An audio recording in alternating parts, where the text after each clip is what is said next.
Hello दोस्तों, स्वागत है आपका वी पॉलिटेक्निक एंट्रेंस में। ठीक है। देखिए, आज हम देखने वाले हैं यूपी पॉलिटेक्निक एंट्रेंस एग्ज़ाम 2024 का एग्ज़ाम डेट फिक्स हो चुका है, आपको ही पता है। ठीक है, जो कि छठे महीने में है। ओके।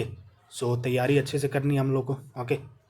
देखिए, उसी के लिए टॉप 30 क्वेश्चंस लेकर आए हूँ जो कि प्रीवियस ईयर में आ चुके हैं। ठीक है, नॉर्मल क्वेश्चंस नहीं है, वही क्वेश्चंस हैं जो प्रीवियस ईयर में आपके आ चुके हैं। ठीक है, फिजिक्स के हैं। ओके। स्टार्ट करते हैं। देखिए, जो पहला हमारा क्वेश्चन है वो ये है कि हीरे का अपवर्तनांक क्या है। ठीक है, तो हीरे का अपवर्तनांक आपका है 2.42। 3 बार पूछा गया है 2019, 20, 21 में। ठीक है, तो हल्के में इस सवाल को लेना, आपकी गलतफहमी होगी। ओके, चलिए नेक्स्ट।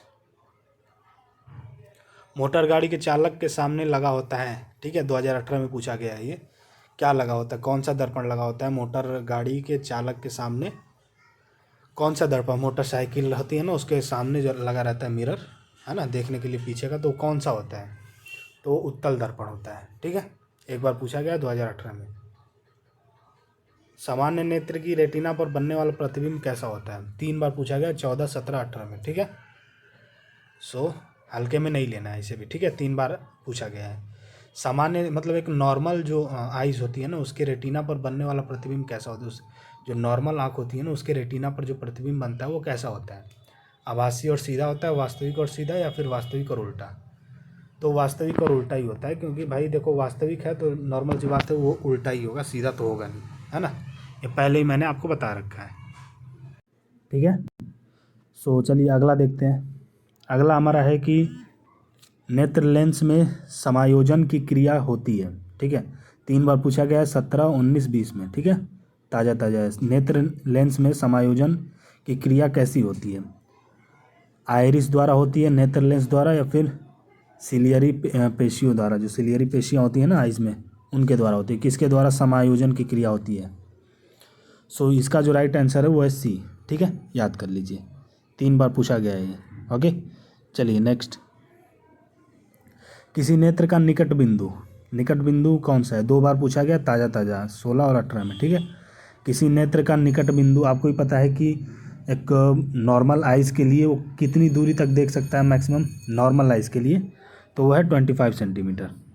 ठीक है, इससे ज़्यादा ना इससे कम। इससे कम भी होगा तो नहीं देख पाएगा साफ, और इससे ज़्यादा भी होगा तो साफ नहीं देख पाएगा। ठीक है, चलिए नेक्स्ट। आँखों की पुतली किस प्रकार कार्य करती है? आँख की पुतली किस प्रकार कार्य करती है? 2017 में पूछा गया है। ठीक है, परिवर्ती द्वारक की भांति, दृक तंत्रिका की भांति, पुतली की भांति, किसकी भांति वो व्यवहार करती है? आँख की पुतली किस प्रकार कार्य करती है? तो परिवर्ती द्वारक की भांति वो कार्य करती है। ठीक है, चलिए नेक्स्ट।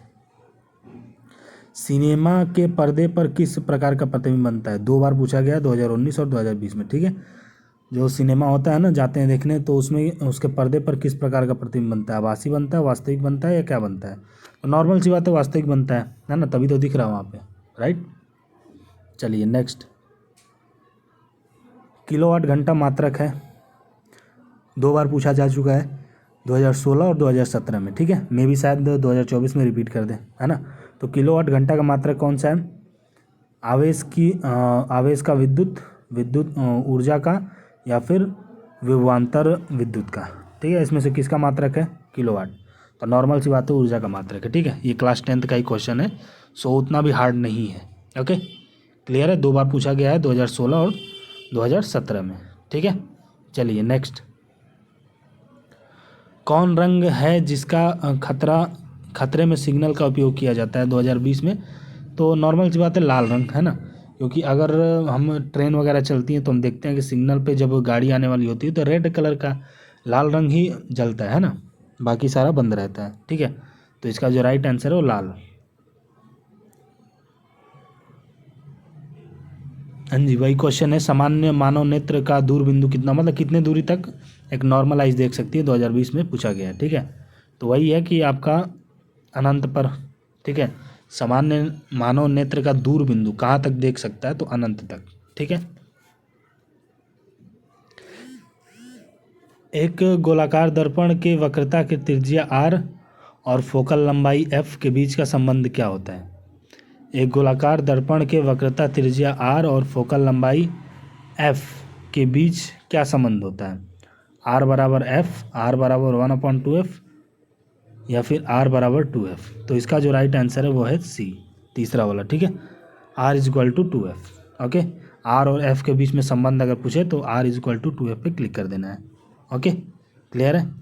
चलिए नेक्स्ट, अवतल दर्पण द्वारा बना प्रतिबिंब वास्तविक, उल्टा तथा वस्तु के आकार के समान होता है। वस्तु की स्थिति क्या होनी चाहिए? फोकस पर होना चाहिए, वक्रता केंद्र पर, या फोकस और वक्रता केंद्र के बीच? क्वेश्चन ध्यान से पढ़िए। अवतल दर्पण द्वारा बना प्रतिबिंब, ठीक है, वास्तविक, उल्टा तथा वस्तु के आकार के समान होता है ना। वास्तविक है, उल्टा है और वस्तु के आकार के बिल्कुल समान है, ठीक है। तो नॉर्मल सी बात है, ये वक्रता केंद्र पर ही है ना। अवतल दर्पण में वस्तु की लंबाई और प्रतिबिंब की लंबाई बराबर कब होती है? जब वक्रता केंद्र पे वस्तु होती है ना, और जस्ट एक दूसरे के अपोजिटिव होते हैं, ठीक है। तो नॉर्मल सी बात है, वक्रता केंद्र, ठीक है। चलिए नेक्स्ट, प्रकाश तरंगे किस प्रकार की तरंगे होती है? अनुप्रस्थ, अनुदैर्ध्य, या फिर ये दोनों? सो इसका जो राइट आंसर है वो है अनुप्रस्थ तरंगे, ठीक है। चलिए नेक्स्ट, विद्युत धारा का पता लगाने के लिए उपयोग किया जाने वाला उपकरण कौन सा है? हाँ जी, विद्युत धारा का पता लगाने के लिए उपयोग किए जाने वाला उपकरण कौन सा है? गैल्वेनीकरण, ट्यूब टेस्टर, या फिर अल्टीमीटर? तो नॉर्मल सी बात है, गैल्वेनीकरण, गैल्वेनोमीटर, ठीक है। चलिए नेक्स्ट, चलते हैं आगे। एमीटर परिपथ के साथ जुड़ा होता है कौन से क्रम में? समांतर श्रेणी या समांतर और श्रेणी दोनों में? तो इसका जो राइट आंसर है वो है श्रेणी क्रम में, ठीक है। क्या? श्रेणी क्रम में। एमीटर परिपथ के साथ में जुड़ा होता है श्रेणी क्रम में, ठीक है। कौन से क्रम में? श्रेणी क्रम में, ठीक है। चलिए नेक्स्ट, अगला क्वेश्चन है कि एकीकृत परिपथ में प्रयुक्त अर्धचालक चिप निम्न की बनी होती है। किसकी बनी होती है? सिलिकॉन की, जिरकॉन, या फिर कार्बन? तो इसका जो राइट आंसर है वो है सिलिकॉन। ओके, चलिए नेक्स्ट, प्रत्यावर्ती धारा को दिष्ट धारा में परिवर्तित करने वाली युक्ति को क्या कहते हैं? प्रत्यावर्ती धारा को दिष्ट धारा में बदलने वाली युक्ति को क्या कहते हैं? ये 2 बार पूछा गया है, 2016 और 2019 में, ठीक है। यहाँ पे टाइपराइटर टाइप करना भूल गया, ठीक है। 2016 और 2019 में 2 बार पूछा गया है, तो इसको भी हल्के में मत लीजिएगा, ठीक है। प्रत्यावर्ती धारा को दिष्ट धारा में परिवर्तित करने वाली युक्ति को क्या कहते हैं? रेक्टिफायर, ठीक है। क्या कहते हैं? रेक्टिफायर। ओके, क्लियर है। चलिए नेक्स्ट, स्थायी चुंबक बनाए जाते हैं। स्थायी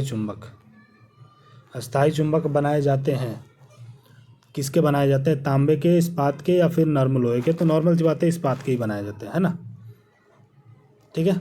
चलिए नेक्स्ट,